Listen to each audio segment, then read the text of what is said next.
नाम रविंद्र सिंह है और आप देख रहे हैं द स्टेट सेंटिनल। कैप्शन में मैंने लिखा है कि किसी वक्त में किसी बड़े नेता से पूछा गया था कि अमीर और अमीर गरीब और गरीब क्यों होता जा रहा है, और जो जवाब दिया था वो हैरान कर देने वाला था। गूगल कर लेना उसका आंसर। मैंने लिखा है बड़े नेता से पूछा था। वो बड़े नेता थे नरेंद्र मोदी साहब। इनसे पूछा गया था कि अमीर और अमीर क्यों हो रहा है, गरीब और गरीब क्यों हो रहा है, और उन्होंने मुस्कुराकर इसका जवाब दिया था कि आप क्या चाहते हो, सारे गरीब हो जाएं।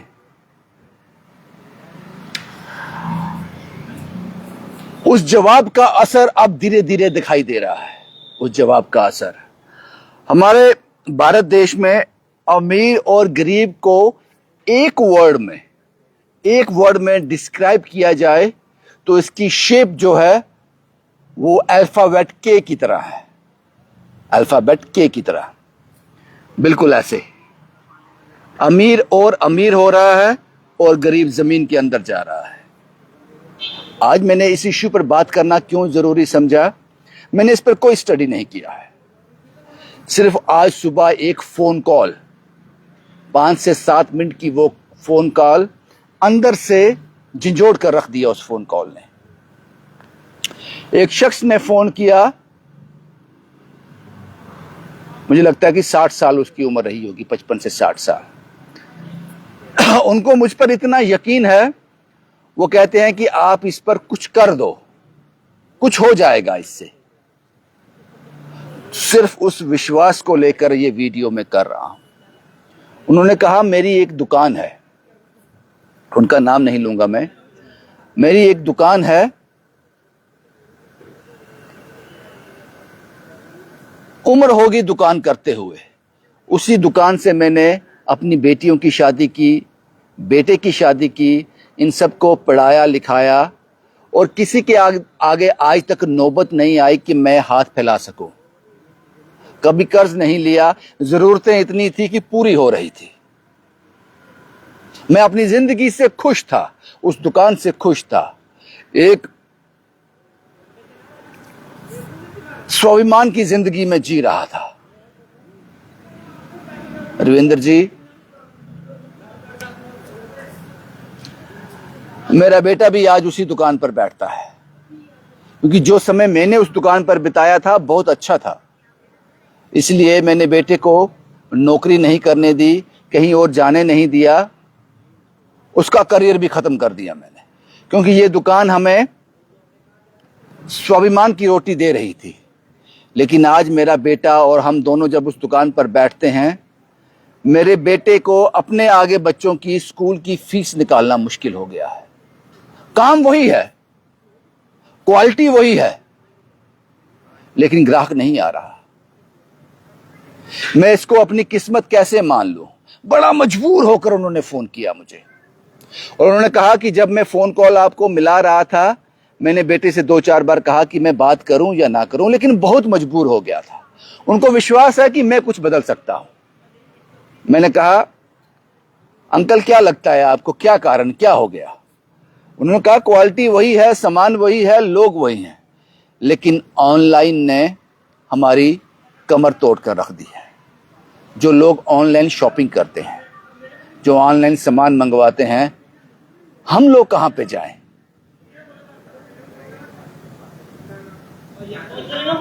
इस बात को समझना होगा,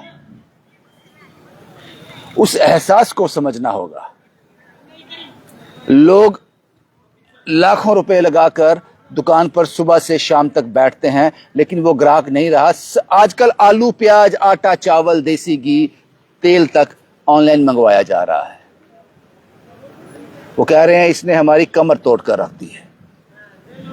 और कभी कभी ऐसा भी होता है कि सुबह से शाम हो जाती है, ग्राहक की शक्ल नहीं देखने को मिलती।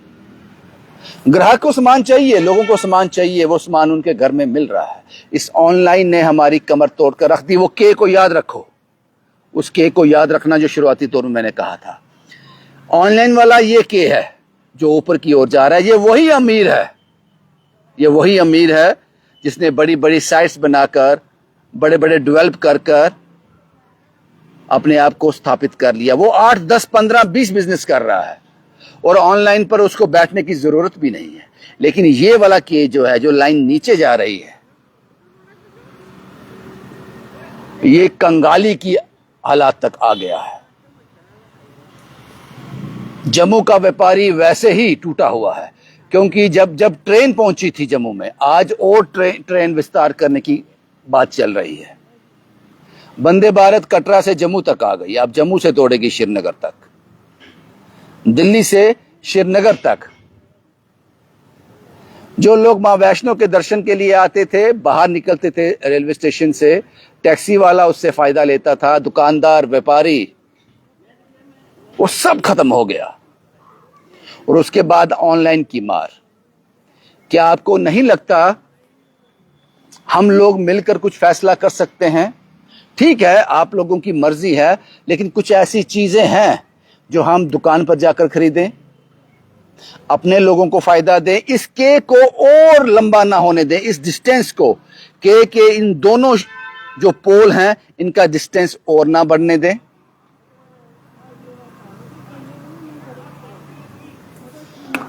उस 55-60 साल के आदमी की जब मैंने बात सुनी कि मैंने अपने बेटे का करियर भी खत्म कर दिया इस दुकान के लिए, क्योंकि कभी मैंने ऐसा सोचा नहीं था और ये कभी कोई नहीं सोचेगा। ये हम लोगों को सोचना पड़ेगा, ये हम ही लोगों को सोचना पड़ेगा। आपके लिए सरकार ऐसा नहीं सोचेगी, कभी नहीं सोचेगी,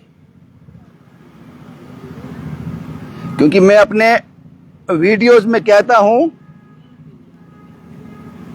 सरकार को व्यापारी नहीं होना चाहिए, नफा नुकसान नहीं सोचना चाहिए, खासकर तब कि जब जनता का हित हो। आपको वीडियो के माध्यम से मैंने बताया था कि हम एथेनॉल बनाने जा रहे हैं, और अभी तक जो मात्रा पेट्रोल में है E20 है, ये बहुत ज्यादा बढ़ने वाली है। यहां हम 80 करोड़ लोगों को, भारत में हैरान कर देने वाला आंकड़ा है ये, यहां हम भारत में 80 करोड़ से ज्यादा लोगों को मुफ्त राशन देते हैं। उस भारत में हम चावल से एथेनॉल, मक्का से एथेनॉल बनाने के कगार पे हैं। इस बात को समझना होगा आपको। ये प्रॉफिट है, ये व्यापारी है, ये व्यापारी की सोच है।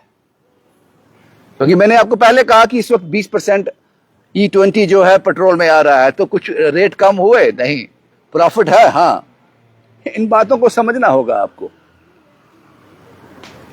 इसलिए हमें, अब सरकार लोगों के लिए नहीं सोचेगी, हम लोगों को खुद अपने इर्द गिर्द जो लोग हैं उनके बारे में थोड़ा तो सोचना चाहिए। उस बुजुर्ग की 5 से 7 मिनट की इस कॉन्वर्सेशन ने मुझे मजबूर कर दिया कि मैं ये वक्त उनको दे दूं, क्योंकि उनका जो विश्वास मुझ पर था, और उन्होंने खुलकर बात की मुझसे, अपने घर की ऐसी ऐसी चीजें मुझे बताई जो मैं इसके सामने नहीं बता पाऊंगा। वो मुझे अपना समझते थे। ये रिश्ता कब बना मुझे नहीं पता चला, ये रिश्ता कब बिल्डअप हुआ, और इतना ज्यादा बिल्डअप हो गया कि वो छोटी छोटी बात अपने घर की मुझसे कर रहे थे। पहली बार फोन पर बात की, मैं उनका नाम तक नहीं जानता था, लेकिन उनकी बात में पता तो था, उनकी बात में दम तो था, उनकी बात में सांसें तो थी, उनकी बात में जिंदगी तो थी। क्या करेंगे हम, क्या करेंगे हम? इसी दुकान ने मुझे सब कुछ दिया। आज वो दुकान रुक गई है, और उससे बड़ी बात कि मैं अपने बेटे को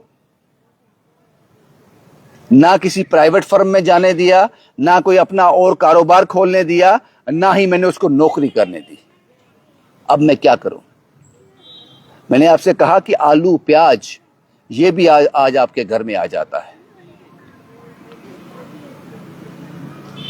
जब सरकारें आपके लिए सोचना बंद कर दें, तो आपको अपने माशरे के लिए, अपने समाज के लिए, अपने इर्द गिर्द बैठे लोगों के लिए खुद सोचना पड़ेगा। इतना तो कर सकते हैं हम, इतना तो कर सकते हैं। क्या होगा इन लोगों का, क्या होगा इन लोगों का? मैंने कहा सरकारों ने सोचना बंद कर दिया है। 1 लीटर एथेनॉल के लिए 10,000 लीटर पानी वेस्ट करने को तैयार है। मैं आपको बताऊंगा वो गांव, यहां पर छोटी छोटी मासूम बच्चियां, महिलाएं अपनी जान जोखिम में डालकर गंदा पानी भरकर घर में पीती हैं, जाकर गंदा पानी लेकर, जान जोखिम में डालकर भी गंदा पानी लेकर। और एक डिपार्टमेंट ने यह सुनिश्चित कर दिया है, भारत को ये चेतावनी दी है कि आने वाले चंद सालों में आपका वाटर लेवल बहुत नीचे चला जाएगा। उसके बावजूद व्यापारी सोच रहा है एथेनॉल कैसे बनाना है। व्यापारी सोच रहा है कि चावल मक्का की इतनी पैदावार करनी है, गरीब के लिए नहीं, व्यापार के लिए। जब सब कुछ हाथ से निकल जाएगा, सब कुछ हाथ से निकल जाएगा, हमारे हाथ में कुछ नहीं रहेगा, यही लोग जो इस वक्त व्यापार कर रहे हैं, व्यापारी बने हुए हैं, ये दूसरे देशों में चले जाएंगे, क्योंकि इन्होंने सेटअप खड़े किए हैं अपने। ये आने वाली उस परिस्थिति से 100% वाकिफ है। ये जानते हैं कि भारत को किस ओर लेकर जा रहे हैं। यहां आपका नेशनल चैनल का एंकर ये बोल दे कि 7 रुपए पेट्रोल ही बढ़ा है ना, उससे क्या ही फर्क पड़ जाएगा। इन लोगों ने अपने हल निकाले हुए हैं कि जब भारत उस स्थिति में आ जाएगा, हमें कहां जाना है। इन्होंने वो हल निकाले हुए हैं, ये निकल जाएंगे आराम से। लेकिन जिन लोगों के हाथों में हमने बागडोर दी है, हम लोग फंस जाएंगे, उस दुविधा में हम लोग फंस जाएंगे। कहीं हम भारत को धकेल के उस किनारे तक ना ले जाएं,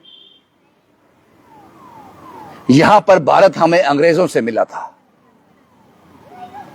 इसका तसव्वुर करना, यह सोच को सोचना भी रूह को कंपा देने वाला है। उस बुजुर्ग की फोन कॉल ने मुझे अंदर से तोड़ कर रख दिया, झंझोड़ कर रख दिया। और मैंने उनसे कहा कि मैं सिर्फ अपील कर सकता हूं लोगों से, कुछ बदल नहीं सकता। मैं ये जरूर कहूंगा आज उन लोगों से कि अगर आप खरीदारी करते हो तो कोशिश करना साहब, खुद फिजिकल जाकर दुकान से परचेज करें। बहुत मजबूरी हो तो जाएं ऑनलाइन। लेकिन ये बात मैं गारंटी से कह सकता हूं कि ऑनलाइन से दुकान पर सामान अच्छा मिलता है, यह मैं कह सकता हूं। वहां धोखा ज्यादा है। उस बुजुर्ग की इस फोन कॉल ने मुझे मजबूर कर दिया, आज की शाम मैं आपके नाम कर दूं। उनको लगता है कि मेरा कुछ कहने से कुछ बदलेगा, मुझे नहीं लगता। लेकिन मैंने एक कोशिश की।